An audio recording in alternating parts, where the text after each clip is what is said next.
amid U.S.-China trade optimism. Chinese officials and their American counterparts agreeing to talk more toward a Phase 1 trade deal. They had a phone call apparently overnight. Joining me right now is the former chairman of the Federal Reserve, the co-author of the book, Capitalism in America. Dr. Alan Greenspan is here. Dr. Greenspan, it's always a pleasure to see you. Thanks so much for joining us. Well, thank you. Nice to see you, too. So what's your take on the backdrop in terms of the economy? Are markets getting it right here, where we're hitting record after record in terms of, basing what they obviously see as a strong backdrop? How do you see things?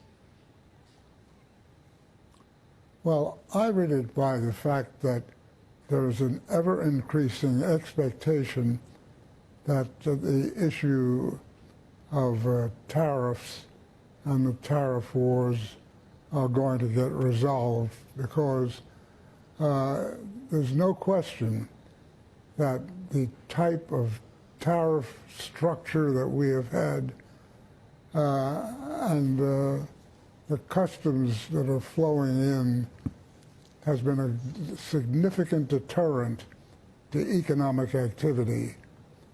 And if the Chinese-U.S. relationship, which is the major one by far in the world, can come together so that there's a maximum amount of interaction and trade, the expectation is that the economies will rise faster, and it's reflected in the stock price. Yeah. So you do think that a deal will get done, because it has to get done, because these are the two largest economies, and it's good for both economies, is what you're saying? Well, it's good for both economies, but you're asking me to make a political forecast, and these days those are not the easiest things to do. Let me ask you about your take on manufacturing, Dr. Greenspan, because I'm looking at a report right here from Cornerstone Macro, which is an independent research firm headed by Nancy Lazar. And Nancy writes this week, the U.S. ISM Manufacturing Purchasing Managers Index is likely to move up to 52% over the next several months, indicated by our models. She's expecting the ISM and global manufacturing purchasing managers are turning up. She thinks we've seen the bottom. What do you say? I suspect the same thing, but let's remember that the very long-term outlook is no better than it's been recently, and if anything, it's gotten worse. But it is the case that there are indications in the short run that the economy is coming off its dullness, if I may put it that way.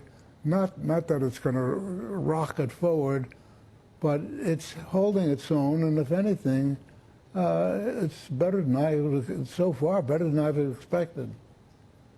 Okay, so where will the rebound be in your view? Is it manufacturing? Is it the capital expenditures? CapEx is one area that has been under pressure because of what you just said, the trade uncertainty. Yeah, it's basically both. The key is capital investment, and the reason is that the decline in the rate of growth in capital investment has been the significant factor causing a dullness in the economy. And so it's capital investment first. Manufacturing is, remember, a declining share of the recent market in many cases, because high tech has been more service than anything else. And as a consequence of that, how you classify things is sometimes slightly arbitrary. You used to talk all the time about the wealth effect, Dr. Greenspan, where when the stock market goes up, people feel wealthier.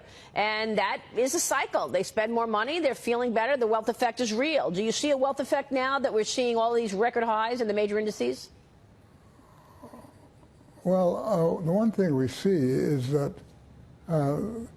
stock prices, a 10% rise in stock prices statistically creates a 1% rise in the GDP. So it's basically very clearly in the data. And so as the market rises, in a way, it's self-perpetuating, at least in part. And when you couple that with the trade data problems that we've been having, then you can see that we're getting on several different sides an increase in the underlying forces driving world economies first and ours next, because up until now, it's been pretty miserable. The U.S. has been at a 2% annual rate of growth, which is really quite unusual for us. So we're going to... Europe is doing more poorly. So we're going to get the GDP tomorrow, actually, another reading, and the estimate's 1.9% in growth. Are you saying you're expecting the GDP numbers to start increasing and looking better? Well, the 1.9% is basically an indication that we're stabilizing. We're not going down further.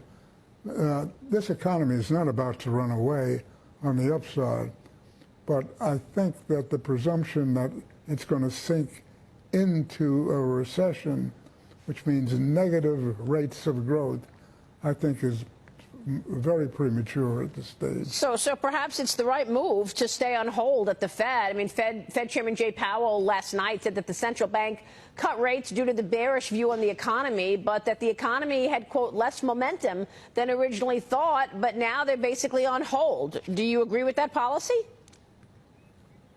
Yeah, I think that's not an unreasonable view of the way to look at this.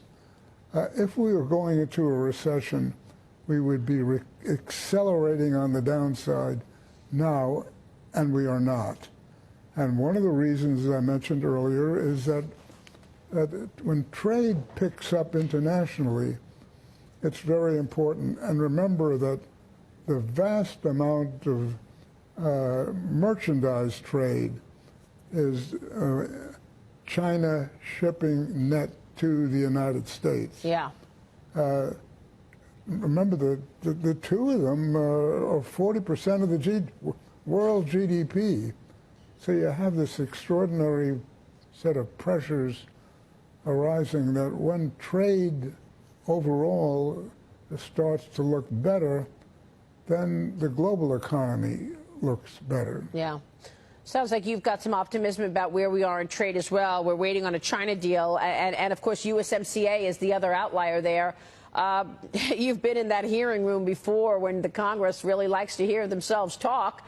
We're looking at that over and over again in so many different areas. In terms of USMCA, how big of an impact would that have on the economy, Alan, real quick, before you go? I'm sorry, how big? How big of an impact would a passage of USMCA have on economic growth? I have no idea. Okay. Okay. The USMCA is expected to create 200,000 jobs, if you listen to Peter Navarro, who said that this weekend at the White House. But Dr. Greenspan, it's always a pleasure to see you. Thanks very much for joining me this morning. My pleasure, Marianne. We will see you soon. Alan Greenspan there.